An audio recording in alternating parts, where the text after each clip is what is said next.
Devant la CPI, l'Afrique du Sud justifie son refus d'arrêter le président soudanais Omar el-Béchir. Ce vendredi 7 avril à la Cour pénale internationale, il lui est reproché de ne pas avoir arrêté le chef de l'État soudanais lorsqu'il s'est rendu à Johannesburg en 2015 pour un sommet de l'Union africaine.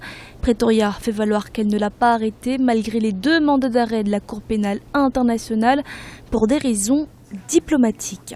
Nous ne pouvons pas nous retirer de l'Union africaine ou adopter une position qui laisserait croire que nous n'accueillerons pas des chefs d'État de l'Union africaine. C'est totalement impossible. Mais pour les procureurs, cet argument est irrecevable. Ils soutiennent que l'Afrique du Sud était tenue de le faire en tant qu'État, partie au statut de Rome. Je pense que dans la position actuelle, la Cour pénale doit faire référence au Conseil de sécurité qui doit prendre une résolution pour demander coopération à l'Afrique du Sud dans ce contexte, puisque en la situation, c'est un règlement politique qui doit se faire.